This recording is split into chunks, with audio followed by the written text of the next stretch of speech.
आप सबको मेरा नमस्कार।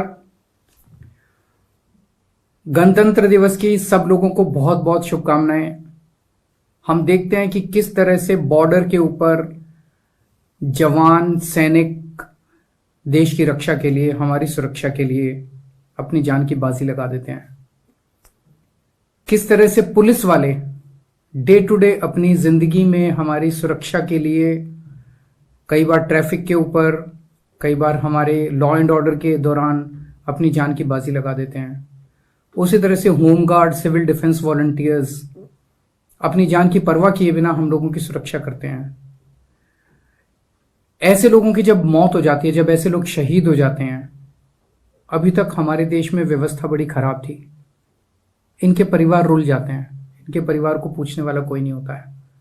छोटा मोटा सरकार की तरफ से कोई अमाउंट दे दिया जाता था जो इनके परिवार के लिए बहुत कम होता था।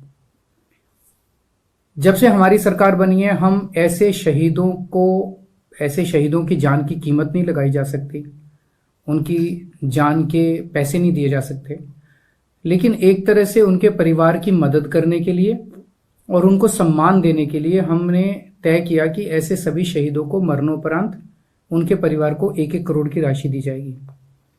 अभी तक पिछले 7-8 साल में हम कई ऐसे शहीदों को, मैं खुद उनके घर जा जाके कई सारे शहीदों को हम सम्मान राशि दे चुके हैं। आज 8 और ऐसे शहीदों को मैं नाम अनाउंस कर रहा हूं जो पिछले कुछ समय में शहीद हुए, और दिल्ली सरकार ने अब तय किया कि इन 8 शहीदों को के परिवारों को 1-1 करोड़ रुपए की सम्मान राशि दी जाएगी। नांगलोई के दिनेश कुमार जी हैं, सीआरपीएफ के 205 कोबरा बटालियन में बतौर इंस्पेक्टर काम करते थे। 2013 में एक आईडी विस्फोट में वो गंभीर रूप से घायल हो गए। बहुत लंबे समय तक अस्पताल में रहे और 2017 में उनका निधन हो गया।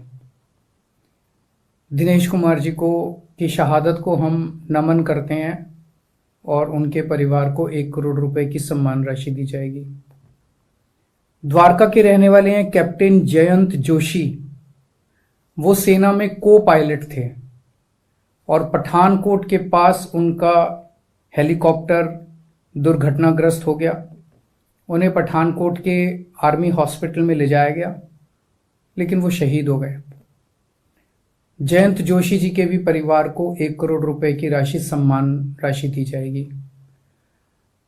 दिल्ली पुलिस में एएसआई थे महावीर जी, सरस्वती गार्डन में रहते थे। मेहता चौक पॉइंट पे ड्यूटी पे थे और ड्यूटी पे ट्रैफिक रूल्स का फॉलो करवा रहे थे सबसे, और एक व्हीकल की चपेट में आ गए। ड्यूटी करते वक्त एक व्हीकल की चपेट में आ गए, अस्पताल ले जाया गया, लेकिन उनका वहां पे निधन हो गया।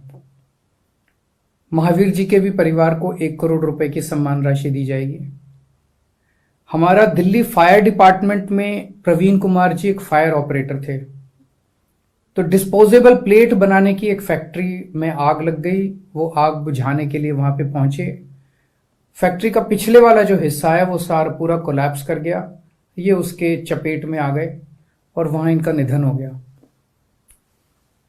प्रवीण कुमार जी के भी परिवार को 1 करोड़ रुपए की सम्मान राशि दी जाएगी। रोहिणी के निवासी हैं Radheshyam ji. Delhi police Burari traffic circle में बतौर एएसआई ड्यूटी पर थे। उन्होंने देखा कि एक व्हीकल जो है वो ट्रैफिक नियमों का पालन नहीं कर रहा। उसको पकड़ने के चक्कर में वो दूसरे व्हीकल की चपेट में आ गए और उनकी मौत हो गई, वो शहीद हो गए। उनके परिवार को भी 1 करोड़ रुपए की सम्मान राशि दी जाएगी। छठे हैं दिल्ली होमगार्ड के जवान नरेला निवासी भरत सिंह जी। 6 जनवरी 2021 की रात को आउटर रिंग रोड मुकरबा चौक फ्लाईओवर पे नाइट पेट्रोलिंग पे थे और पेट्रोलिंग के दौरान एक अज्ञात व्हीकल ने उन्हें टक्कर मारी और उनकी मौके पे मौत हो गई। उनके परिवार को भी 1 करोड़ रुपए की सम्मान राशि दी जाएगी। दिल्ली होमगार्ड के जवान वेस्ट विनोद नगर निवासी नरेश कुमार जी लक्ष्मी नगर थाने में कार्यरत थे। पिकेट ड्यूटी के दौरान वो एक व्हीकल का शिकार हो गए, वाहन ने उन्हें अपनी चपेट में ले लिया, उनके परिवार को भी 1 करोड़ रुपए की राशि दी जाएगी। और 8वें नंबर पे पांडव नगर निवासी Puneet Gupta ji civil defence volunteer थे। चेकिंग की ड्यूटी के दौरान ढांसा की तरफ से उन्होंने देखा कि एक ट्रक आ रहा है, उसे उन्होंने रोकने की कोशिश की। ट्रक ने रुकने की बजाय उन्हें एक्सीडेंट करके वो मौके पे उनकी मौत हो गई। उनको भी 1 करोड़ रुपए की राशि उनके परिवार को दी जाएगी। इन 8 शहीदों को हम पूरे दिल्ली की तरफ से, देश की तरफ से हम इनका नमन करते हैं। भगवान से प्रार्थना करते हैं कि इनकी आत्मा को शांति दे और इनके परिवार को इस हादसे को सहने की शक्ति दे। और इसके अलावा जो भी परिवार को, इनके परिवारों को जरूरत होगी, हम हमेशा, दिल्ली सरकार उनके साथ है।